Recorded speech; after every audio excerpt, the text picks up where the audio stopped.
انتي هاليشا انتي حماها كوفوغن maxaan uga jaray xidhiidhika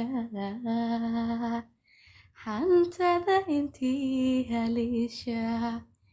intii xumaha ku fogen alla maxaan uga jaray xidhiidhika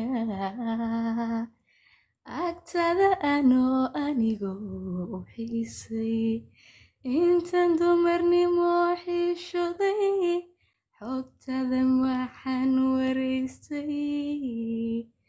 agtada anoo anigoo u xiisay intan dumarnimo xishoday xogtada waxaan wareystay